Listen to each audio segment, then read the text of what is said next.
Hey everyone, welcome to Cannabis Technologists. I'm your host, Rob Neely, and with me today is the founder of SunGrown Zero, John Perricone. How are you doing today, John? I'm doing very well, Rob. It would behoove me to mention I'm the co-founder of SunGrown Zero. My partner and scientist, Jonathan Cachet, PhD, is the sort of Einstein that brainstormed this technology into an operating system. My background is more of I was an outdoor cultivator in Humboldt for almost 17 years. And okay. Jonathan and I partnered up because I saw a synergy in the way we both looked at energy efficiencies. Cool. Well, thank you for correcting me on that, because I watched the video and got to see Jonathan doing his thing, and I'd like to direct our viewers to that later. I'll start with kind of giving high level very quickly, and then we'll get into some questions.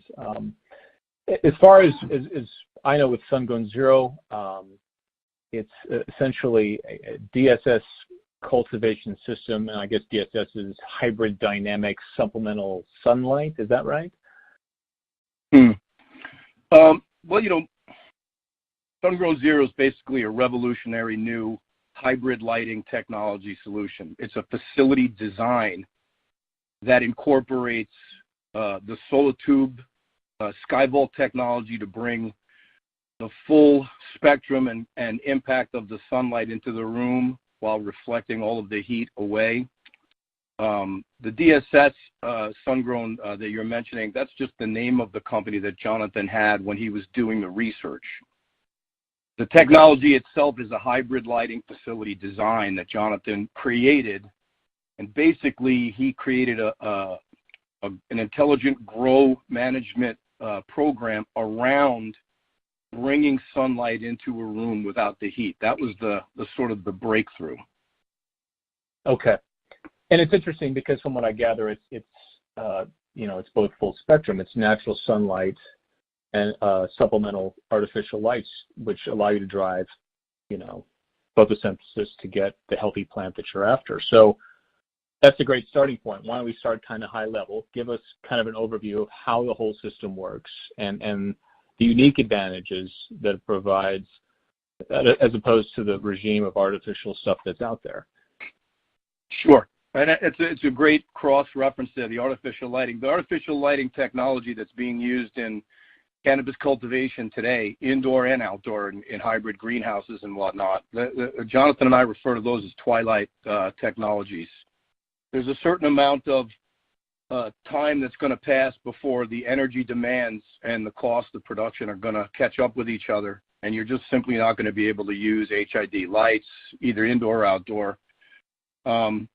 I don't like to speak poorly about the performance of other competing technologies, but I will say that having been an outdoor grower for most of my career, I've done indoor, I've done everything in the industry, really. There's nothing like the sun, right? I mean, that's like a cliche to say it, but nothing produces spectacular cannabis quite like the full color and the full power of what the sun is. SunGrown Zero's systems partnered up with a company called SolarTube. SolarTube is a daylight technology system. They bring daylight into an indoor environment. Company's been operating for almost 30 years worldwide. You'll see them in warehouses, in schools, in office buildings. In fact, at the Dubai ski resort, they use the same sky vaults that you see in our demonstration trailer. They bring full spectrum sunlight into the room, and they bring no heat, which means they're not going to melt the snow. Those are the same skylights that I bolted onto the top of that trailer, and I'm driving around from conference to conference. Okay. So what Jonathan did was he reached out to SolarTube fortunately, right after they developed and designed that large-scale, 30-inch in diameter SkyVault, which is their most powerful and largest daylight system that they have. And he created a relationship with SolarTube. Now, the thing about SolarTube that has to be remembered is SolarTube's goal with their daylight capture technology was to bring the kind of light into an indoor environment that human beings enjoy, right? And what are we talking about? We talk about what human beings enjoy. We're not talking about PAR. We're talking about clean, white, full color spectrum light. A lot of people always talk about fluorescent lights are kind of in an office space. Fluorescent lights kind of like they kind of grind everybody down, and the color spectrum is all wrong for healthy and human beings. SolarTube wanted to solve that problem. One of the things that's interesting about SolarTube is they have found that in schools where they install their daylight technology, whichever one of the ones are spec'd out for those, they're actually engineered for specific facility designs. They found that the students perform better using solar tubes than they do under artificial lights, interestingly enough.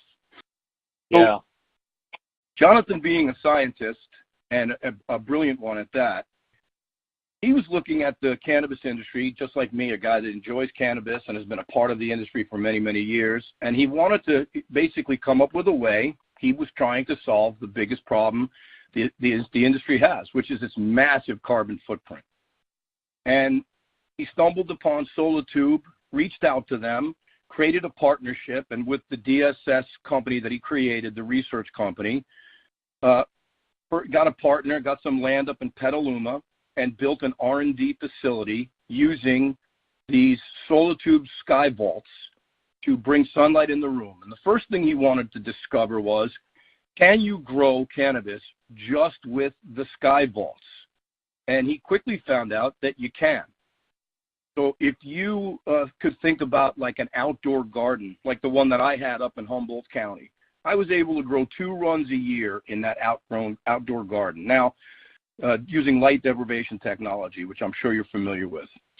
Now, the first run was always about 40 or 50% more weight and of a higher quality than the second run, because the first run was essentially May through the end of June into July. So when Jonathan ran those first tests, he was running the May through the end of July runs. And he was using the dimmers that you see activated in our video that show that set the time at exactly 12 hours. So that the plants stayed in flower through their life cycle and everything. And he found out right away that yes, with just the SolarTube sky vaults, you could cultivate absolute A+ medical grade quality cannabis. However, if you're going to compete in today's industrialized commercial cannabis industry, you need to be matching the kind of production that an indoor facility has, and they're running anywhere from 4.5 to 5.5 harvests per room per year, right?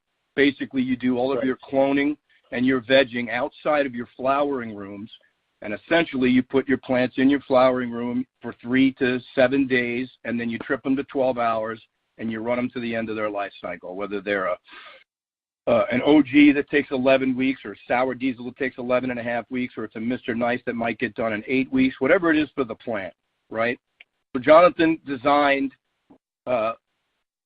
intelligent management technology, grow technology, to monitor the sunlight that the SolarTube sky vaults were bringing into the room, into the space, and supplement it using what he used in the test facility was full spectrum Helio Spectre LED 300s. And those are variable LEDs, so he was able actually to fine-tune not just the power, but also the different color spectrum waves that the plants might have been missing that he was able to monitor using his programming and his IP. And over time, he ran the facility for almost 2.5, maybe almost 3 years.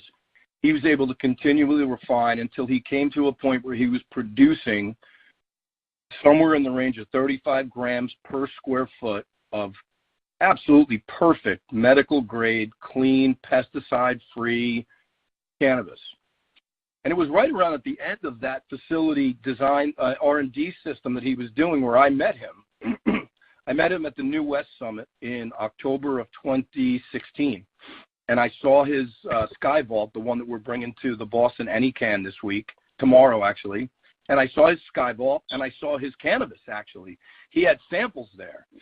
And as a proud, almost boastful Humboldt County grower, I was impressed. And in fact, I was so impressed that I thought that there was no way that he could have done that with the technology that he was showing us. I basically call bullshit, if I'm allowed to say bad words, I call BS, if you want to edit that out. We'll let you get away with it. And then I did, and I reached out to him. We exchanged business cards, and I asked him if I could come see the facility. And he invited me out there to literally, I thought I lived in the middle of nowhere. He practically had to come get me to where he was. I went out there in November. It was a cloudy day, a little bit of sprinkles, no real bright sunshine at all. And when he opened the door to that R&D facility, he was in full bud, and I reached for my sunglasses. It was so bright in the room. And it was the middle of the day, so the LEDs were off. And I was flabbergasted, really. And I remember it like it was yesterday. I actually get goosebumps on the back. I get chills on the back of my neck when I remember how I was going there to basically kind of laugh at this guy and be like, "There's no way you're doing what you're doing. You had to have bought those. You had to buy this weed here in San Francisco somewhere." It just was, like I've heard since we've been partners over and over again, too good to be true. Right. But it wasn't. It wasn't too good to be true. Everything he was saying was true. In fact, as a scientist, not being a kind of a natural-born salesman like me, he actually, I thought, undersold it a little bit. When you hear me talk at conferences, I'm a lot more bombastic, because it really is an absolute revolution. What he's created and what SunGrown Zero is offering right now is nothing short of a game changer. I fully believe that what we have will be the industry lighting facility standard within 5 years. Wow.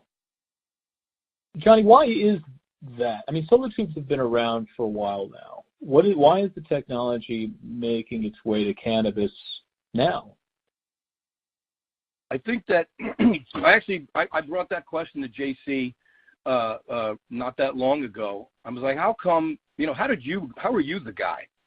And, you got a combination of things. The company, Solar Tube, is a very conservative company. They weren't really excited about having their name, and still aren't excited about having their name connected with the cannabis industry. But certainly 20 years ago, you had a confluence of different factors that made it really not really worth the bother. The number one factor was 20 years ago, 1996 was when Prop 215 started. That was the year I started cultivating 2 months after Proposition 215 passed in California. Back then, a pound of cannabis was wholesaling for $6,000 a pound.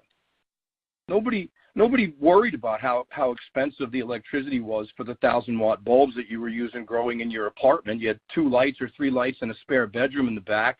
You're making $18,000 every 14 weeks. What do you care if your electricity bill is $400 a month? It meant nothing. It wasn't, and it wasn't real. And even moving forward, legitimate, open, out in the open commercial cannabis facility design is only about 7-8 years old, maybe a decade. I don't even think it's been a decade since you've seen these 10,000, 50,000, 100,000 square foot indoor cannabis cultivation facilities. And so it's only when we started to do 2 things. One, we started cultivating at scale. And when you start talking about 500,000-watt bulbs, 1,000, 2,000, 100,000 square foot facility would use something in the range of, I think, 60,000. You know what those meters are doing? They're spinning so fast they have to be replaced every 3 years. I was just up in Canada, in Muskoka, and I went to a facility that was just being completed, and it was a 60,000 square foot, 2-story HID facility. And I was meeting with the owner, the architect, and the engineer. You know what the engineer told me? That 60,000 square foot facility needed a landed power of 5 megawatts. That's like a small town's worth of energy. Yeah. And so Colorado was really where you started to see these super gigantic indoor facilities, and it was around then, 7 years ago, 6 years ago, when you started to read these articles in the different trade publications and then in the regular newspapers talking about, wow, some people estimate that Colorado's cannabis industry is using 3% of all of the electricity in the state. And so there's that factor, the conservative nature of the Solotube company. And the other thing is that, as I said before, Solotube systems were designed to bring daylight into a room for human beings. The idea that they could be used to grow plants had to be tested and proven, and a scientist had to do it. Some grower up in the mountains of Humboldt, in fact, Jonathan was telling me that multiple people did reach out to Solotube years ago about potentially using their Solotubes back then to try to come up with a system where you could grow cannabis without the heat load. But nobody was bringing science to it. Nobody was, analyzing the PAR and using radio spectrograms to check out the actual quality of the wavelengths and the full color spectrum and all of the things that are necessary. And that was where the breakthrough was Jonathan. And also it was that he made a partnership with Solotube where he did the research and he shared the data with them. And consequently, they shared their data with him. And that's why SunGrown Zero has the exclusive license, the only license agreement to use the Solotube product in an agricultural setting. If you listen to this radio story and you wanted to go to Solotube and get 50 of these and build a building and grow cannabis with them, they would give you our phone number. They would tell them that you have to go through us. And I want to also stress, we're not just talking about lights. This is a facility design. There's an entire set of IPs and SOPs that are extremely rigorous, and in no way, shape, or form are they like a carbon copy of any other indoor facility design, whether it would be HID, LED, or any combination therein. What we're doing is, we used to talk about it when we were up in Humboldt. We would talk about when you are doing indoor, basically you're God. You have to be God. You have to control that environment, and it's an incredibly challenging thing to do using HIDs or even LEDs because that extra heat load doesn't exist in the real world in a cultivation environment. You have to get rid of that heat. What Jonathan created a system that does. We without the heat load being in there, we're able to manage that indoor environment, the climate, the spectral powers and the spectral waves of the sun and the intensity and the timing and the humidity and all of those things in a way that just doesn't exist anywhere. Gotcha. Very interesting. Now, do you guys integrate with Grownetics? At the facility that Jonathan did his R&D, he did partner up with Grownetics. That's the grow intelligence that he used for that program. However, there are multiple different grow intelligence companies out there that can potentially be used. If, for instance, you came to us and you had been growing HID facility cannabis in wherever, Detroit, and you were familiar with so-and-so's grow intelligence, we could easily work with that design. You wouldn't have to change. We don't have we're kind of agnostic on most of the tech other than the Solotube technology. Gotcha. You can use your own HVAC design. You can use your own dehumidifier. You can use your own fans. We have everything. We have an architect, an engineer. We have cultivation management technology that increases production. Obviously, we would choose our specific protocol for every step of the way. We have cultivation facility design and construction and SOPs from ground to roof.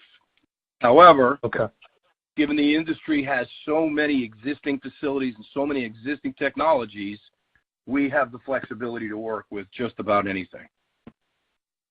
And part of that solution, or one component of the whole system, is an integrated cloud system, correct? I'm not sure that's a question. I think that's more for like the Grownetics guys. We're not putting our data into the cloud, but I know that some of the grow intelligence corporations are. But currently, that's not part of what we're looking at doing. Not to say that we wouldn't in the future, but right now, that seems to me like that's more of a question for like the grow intelligence companies than it is for us. We have trade secrets, the system is really... and we have I'm sorry. Go ahead. No, I interrupted you. I'm sorry. Go ahead. I was just going to say we have trade secrets and copyrights and trademarks and patent protected things, and so because we're so unique and so different, I'm not sure about the cloud, using the cloud for for that. Okay, understood. But it's agnostic enough so that you can integrate with whatever variety of different cloud systems there are out there to build this, I guess, integrated intelligence. Certainly. Interesting. So with cannabis, I'm going to show a little bit of my ignorance here, but I wanted to touch on it. I know it still needs dark time to keep its biological clock in check. And I wanted to visit, and maybe you could explain to our viewers, the need for supplemental LED lights. Or in other words, these tubular systems are so almost too good to be true. I mean, they're providing the full spectrum of natural daylight, which can't really be replicated. Why is there a need for supplemental LED lights? And how does that whole work? How does that come together? Well, the reason you need supplemental lights is we're not growing tomatoes one season only. Just plant them in May and harvest them in September, and then you're done. You need supplemental light because we're running, a commercial indoor cannabis facility. It's a commercial indoor cannabis facility that's harvesting, depending on the size. At a 100,000 square foot facility, you'd be harvesting every week. You'd be harvesting a room every single week, maybe even two. Using our design, you're harvesting every week, whether you have a 10,000 square foot or a 100,000 square foot. So you're growing year round. The quality of the sun and the intensity of the sun changes year round. So the supplemental LEDs are used extremely infrequently if you're talking about California. In California, for the middle 8 months of the year, the LEDs are very infrequently being used. Obviously, you get into November, December, January, and February, they're carrying a heavier load. They're bringing in more of the different wavelengths and colors, and also more of the intensity. So when you're growing under when you have your flowers and you have your flowers under your 12 hours, you have to make sure that the plant can endure certain stresses, but there are also certain stresses that cause it to act as though its life is threatened. And under those types of stresses, and particularly if it has a strange confluence of light loss for a period of time and power and color loss, and then light intensity comes back, a lot of times the plant will act in a strange way, and it'll hermaphrodite, and it'll pollinate itself and create seeds, and you'll have crop loss. And so that 12-hour box that you're growing in needs to have some very, very consistent, pretty much everything. And also it's not just about the 12 hours, it's about the life cycle of the plant. When it's younger, it wants a little more intensity. When it's older, it wants more different colors. And as you're going through its 8 to 11 week flower cycle, our system is constantly monitoring every aspect of what's going on inside that environment, whether it's the age of the plant, the humidity in the room, the color spectrums that the sensors are reading either on the roof or in the room. And so the supplemental light, it's almost like you could say that the sky vault itself is acting as the control for the supplemental light. That's a more accurate way to describe how it works. So the sky vault is talking to the sensors all the time. And during the 12 hours that it's actually kind of communicating to us through the sensors of what it's giving, our system, our IPs, read that information and add what's missing depending on what the plant needs at that period of time of its life. And I will say, with no hesitation and absolute certainty, there is no other system anywhere that's doing this whatsoever. Nobody else has the type of IPs that we have to do that. No one else has it as an option. HIDs does not have this as an option. LED does not have this as an option. And even hybrid greenhouses using supplemental lights that they're using up in Canada primarily, tons and tons, hundreds, millions of square foot of 21-foot tall, Tesla greenhouses using supplemental light to grow year round. They're not using the IP that Jonathan has created. Gotcha. You explained that really well. I think I understand. Let's move on to some of the SOPs you guys provide. Are they just kind of standard do's and don'ts, or do they go deeper into providing, for example, lighting profile recipes? Yeah, they're far beyond just a detail. They're far beyond do's and don'ts. It's a detailed operation management manual that is basically outlining the ways that you interact with the environment in the room through our Grow Intelligence programming. It's a complex, dynamic, timeline-specific composition that the SOPs are dictating. In conjunction with our partnership with BSC Group, who has a proprietary technology of managing the cultivation. So the SOPs that the two of us have combined, or what SunGrown will give you, the SOPs are going to be unlike anything that's out there now. They contain, obviously, a bunch of our trade secrets, but most importantly, as I said before, we're managing the light system, the light profile in a way that has never been done. And I can say that BSC Group and what they've done in terms of boosting production by bringing the plants from environment to match the needs based on the age of the plant.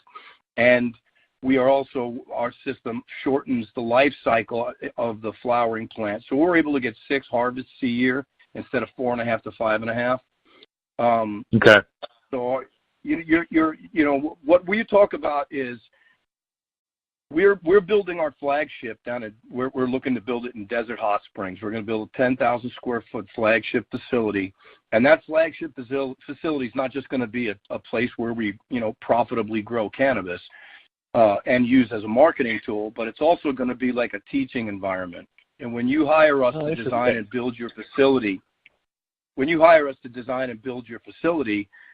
when you get to the point where you're a couple of months away from getting ready to launch, your grow team will come to our flagship and work hand in hand with our team and learn the ins and outs of the SOPs top to bottom. So we're not just handing you a manual. We're not just handing you a manual and saying, well, you know how to grow. Here's our SOPs. They're pretty much the same as everything you've been doing all this time with a little tweak here and there. No, we're talking about you have to learn an entire new system.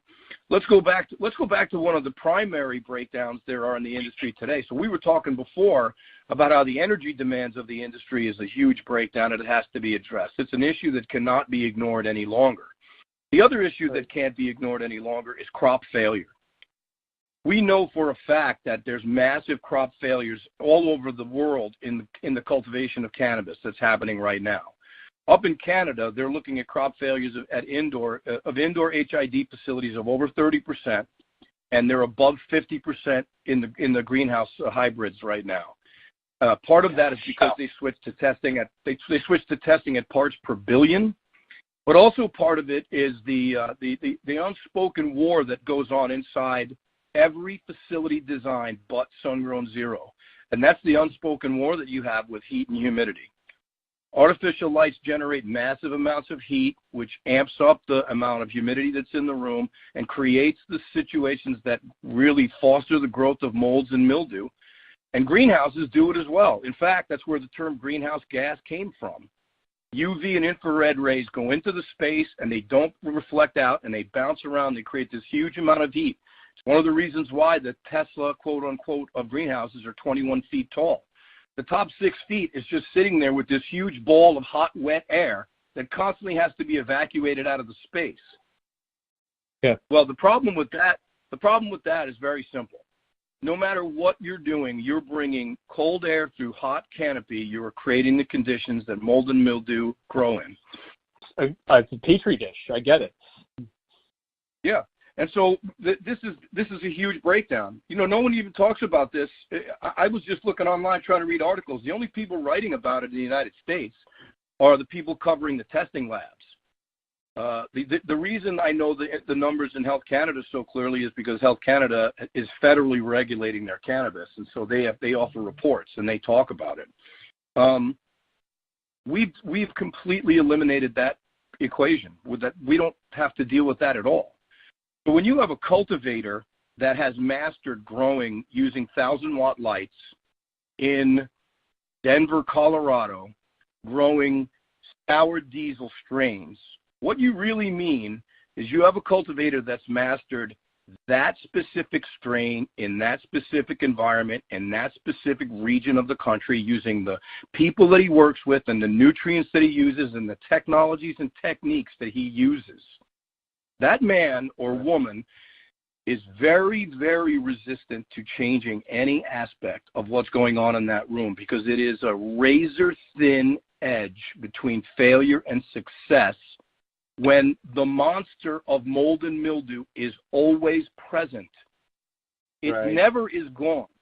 And so when you talk about every sixth harvest is going to be a loss, that's practically factored into the business model for HID. For greenhouses, it used to be every third. Up in Canada, it used to be every third. Now it's every other, basically. So, and I've spoken to people in Canada, including some of the important players that are part of the federal government, and they're saying to me that virtually no one is growing 100,000 plus square foot of cannabis in Canada and not failing right now. And we already know about the failure rates that are happening in the United States. We know about how many companies have already gone bankrupt in Colorado. We know how many have gone bankrupt in Chicago. We know how many have gone bankrupt in California. It's a razor-thin line between success and failure, because that specter, that issue of mold and mildew, cannot be removed unless you remove the heat load. We don't have a heat load at all. And so your cultivator comes to our facility and learns our SOPs and masters our systems. And when he goes back to your new facility, your new SunGrown Zero facility, he's free for the first time in his life as a cultivator to just worry about growing great cannabis. He's not having to worry about, oh my God, what's my humidity? I need to have the monitors on. I need to have that information coming to my iPhone all night long while I'm home after work. I need to make sure those guys, that thermostat can't break, and that fan has to work perfectly, on and on and on. At your build-out cost, you don't have to land 5 megawatts of power, and you don't have to have $100 to $125 a square foot HVAC systems put in. You don't have to have, NASA-created dehumidifying systems. All of these things are just expensive Band-Aids to address an issue in a technology that was never designed to grow plants in the first place. Greenhouses are a technology. How old are greenhouses? 500 years? Basically, we built the first greenhouses about 4 hours after the first person invented flat glass. So that's what I talk about. When I'm talking about a revolution, I'm talking about we are the first brand new indoor cultivation technology that the industry has ever seen. We're the first one specifically designed to grow food, cannabis, or any agriculture can grow using this technology. If you were in an area of the world where you were dealing with the temperatures are rising up so high you no longer can grow the cucumbers that you've always grown or the tomatoes that you've always grown, we could bring our technology to you and you could have the same climate that you've always had, even though it's 110 degrees outside. We can bring this to the desert, and you can grow in the desert using this technology. We're bringing the full power and color of the sun into the room and none of the heat.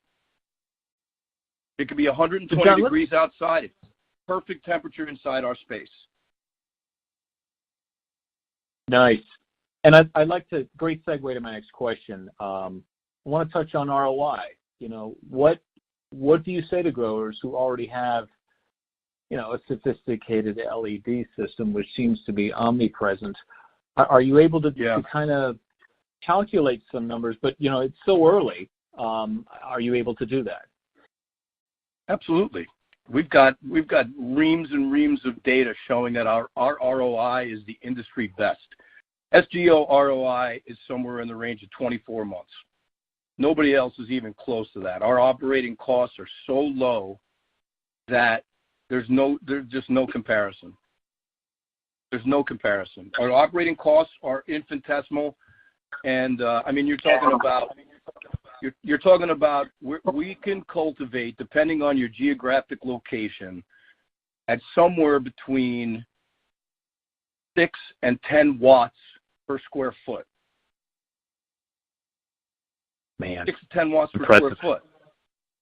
So if your LEDs are at the 35 to 40 watts per square foot, we're racing past you. It's like you're standing still with your revenue. Yeah. Forget about HID. Forget about HID. HID could be up to $100, 100 watts per square foot. We're at 90% of that. That makes for an easy sell, I would think. Why don't we change subjects a little bit or shift? I'm curious. The lighting sector is just massive. I mean, it's changing quite quickly with new advanced LEDs. It goes way beyond cannabis. Let's talk about cannabis. What are some of the challenges that you guys face as a startup in the cannabis space? What's kind of surprised you? Yeah, the first, the way you're framing the question is the first challenge, right? The first challenge is that people think that we're a new lighting option, and we're a facility design, not a light. It's more like the solar tube integration is a lighting control system. So that's the first challenge. The second challenge is that we're so brand new and so different than any existing technology that it's very, very tough to explain to people what this is without showing it to them. I had a conversation with a gentleman that works for SolarTube earlier in the year, in the beginning of January it was, and we were just riffing. We were talking about conferences that we might go to together, and I said, his name is Mike Sather. He's a good friend of SunGrown. And I said, Mike, I tell you the biggest problem I have is I can't believe how many people, when I tell them what this is, they ask me if it's a solar panel. And I'm like, no, it's not a solar panel. Well, is it like a skylight? I said, no, it's not a skylight. Well, do you use it in greenhouses? And he laughed. He laughed at me, and he said, John, you have to understand, solar tube has been around almost 30 years. We figured that out a long, long time ago. We built solar tube facilities all around the world showing the multiple different types of uses and installations that you can use solar tubes for. So that when we were negotiating to do an apartment complex or a school complex or a giant warehouse or an industrial building, we could bring the people to the facility and see it in action. We could show them what it is. They could go walk in a room or a giant warehouse where the sky vaults are 30 feet above the floor, and they could see that it completely and adequately filled the room with light. And I actually woke up that night. I had dreamt about building that SunGrown Zero trailer. And over the space of 2 weeks, I got in touch with the Solar Tube guys. I bought a trailer. They shipped out 2 sky vaults, and we built it in 3 days. And we brought it to the ICBC conference in San Francisco at the end of January, beginning of February, and we debuted that trailer for the first time. And the response that we've gotten since that first debut has been nothing short of a tidal wave, a tsunami of interest and new leads and new opportunities from everywhere. We now have that debuted video, plus we revamped the trailer. Got a really nice shiny paint job on it, and we tightened up some of the little details about it. We just brought it to Oakland to the Cannabis Cultivation 2018 conference 2 weeks ago, and showed it to even more people. And it's been the breakthrough. I think that trailer has kind of enabled us to break through that fourth wall, if you will. You can go and see video now. I just want to interject very quickly. I saw the video. Go ahead. I saw the video you're talking about, and I'd like to make sure viewers, before we leave, know where to go to see that, because the video is really impressive. But please continue. Well, I was going to say is we went through all this trouble, and we spent some money to go to this Cannabis 2018 conference. And as we were getting the trailer ready to bring it there, we saw that the weather reports for those 3 days were, to my team, were terrifying, because it was like 1 day sunny, 1 day cloudy, 1 day rainy. And I said, guys, no, this is nothing to be afraid of. This is something to embrace. We now have video. We now have video of people that don't work for me, that are cultivators, investors, scientists, cannabis educators, cannabis politicians, legislators, standing inside that space on a cloudy day, on a sunny day, and on a rainy day. And you can see that the sun is so powerful that it doesn't matter what's happening, that the weather is sort of like an incidental factor when it comes to the sunlight. Certainly, there would be days when your supplemental light will be working more than it would on a sunny day, and I'm not saying that that's not true.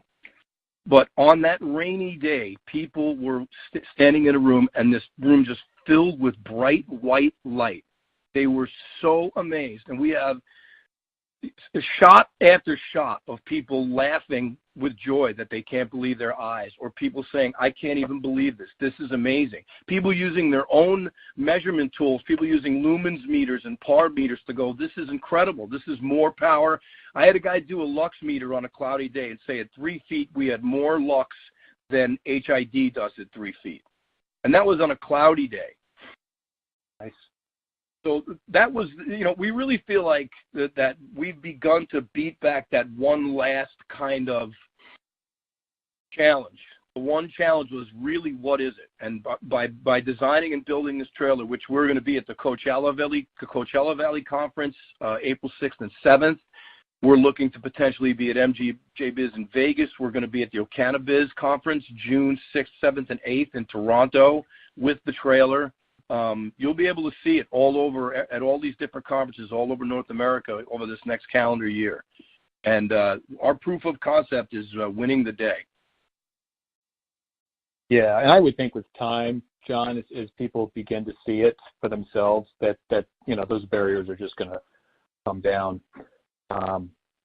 So given all that you've got going on with SunGrown Zero, what are the things that we can look to for the rest of the year? You mentioned earlier about a flagship facility you're building. Can you touch on what we can expect over 2018? I would think, I'll tell you what the plan is. Now, I'm a plan guy, and I've worked in the construction industry since I was 13 years old. Before I was in cannabis, I was building restaurants all over San Francisco, restaurants doing tenant improvements. Our plan is to break ground on our 10,000 square foot flagship somewhere in the Desert Hot Springs area, potentially in Coachella itself. You know, Coachella Business Park, Cannabis Business Park, that's going to be built down there. Are you aware of that? I know of it. I know of 160 acre disruption technology cannabis business park. It's going to have a restaurant and a cannabis store and a bud cafe, and we have a couple of different partners that we're negotiating with to potentially build our flagship there. We also have a couple of others in the Desert Hot Spring area that we might go with. My plan would be that we'd be breaking ground by end of June. We have an excellent architect, and Cusimano Architects out of Toronto is our architect, and his engineer partner, Jerry Mobilio. We have a way of building, a plan to build that is incredibly lightweight, flexible, scalable, and very quick. So I would think if we're breaking ground in June, I would think by June of 19, we'd probably be starting our first harvests, our first plants in there. Also part of that game plan is we're hoping to get some news media to cover obviously the launch of the facility, but we're negotiating to do installations with cultivators all over North America as we speak. So you may be seeing SunGrown Zero up in Toronto, in Vancouver. We're going to the NECAN in Massachusetts. Massachusetts new regulations of 36 watts per square foot for cannabis cultivation. I mean, that's at the very upper limit of what an LED system can do. They're right at between 30 and 40 watts depending on design. We're going to be between 6 and 10. So for all intents and purposes, Massachusetts just legislated the only cultivation system you can use in that state is SunGrown Zero. And, there's going to be more of that. There are already municipalities in California that are saying you're not allowed to put in 1,000-watt bulb cannabis cultivation facilities. They're saying you have to be indoor, but you can't be landing 5 megawatts to your facility because it's too much. Yeah. So we expect to see a lot of momentum pointing towards SunGrown Zero from municipalities and states and potentially even whole countries. I'd also like to mention, when you were talking, I didn't get to this before, and you can maybe fold this back into the ROI conversation. Our ROI conversation, the numbers that I'm talking about, do not include rebates from energy companies and tax rebates for energy efficiency in your facility design. Okay. And those change, they change municipality to municipality, state to state, in some cases county to county. But given the fact that our base flagship design will apply for and will qualify for LEED certification. LEED certification is Leadership in Energy Efficient Design. It's an architects-generated system of rewarding companies that design and build buildings, facilities, schools, offices, whatever they are, building them with the least amount of carbon footprint impact as possible, whether it's in terms of materials that you use, or your energy use, your recycling, your supplemental power, whether you use solar panels, the type of blacktop you use in your parking lots, and all of that. So we have a design for our flagship, completely scalable. At 10,000 square foot, it could scale up to 1 million square foot without a problem. And it will apply for and qualify for LEED certification anywhere in North America. Differences, and the reason I say will apply and qualify differently, if you're in a super hot zone, an area that has 300 days of light a year, like California or Arizona, we think we can qualify for platinum LEED certification, which is the absolute best, highest honor that you can have. I think on the East Coast and in Toronto, I think we'd be more getting silver or bronze, just because the amount of supplemental light needed in an area that doesn't have 300 days might make it a little harder for us to get the energy efficiency rating. But nonetheless, it's still we're still breaking the mold. I mean, we're completely breaking the mold when it comes to energy use. Sure. John, this has been an education and an outstanding interview. Not only for me, at least, not only in natural lighting solution systems that you build, but in grow lighting in general. So I want to make sure our listeners know where to go to learn more about SunGrown Zero and who to contact for more information. So the answer to the first question is go to a SunGrown Zero page online that would give you absolutely oodles and oodles of information. You would start with going to info. Okay, you go to www.sungrownzero.com. That's www.sungrownzero.com. You can contact us at info@sungrownzero.com. You can email me directly at john@sungrownzero.com. That's JOHN. And we have a SunGrown Zero YouTube channel. It's a little bit tougher to read out to you, but it's http://bit.ly/SG0 videos. But if you go to sungrownzero.com, it links to everything. Really great stuff, John. I'll be watching you and SunGrown Zero for 2018 and beyond. I really appreciate it. I appreciate it too. Thanks, Rob. That's it, everyone. Thanks for listening. See you next time.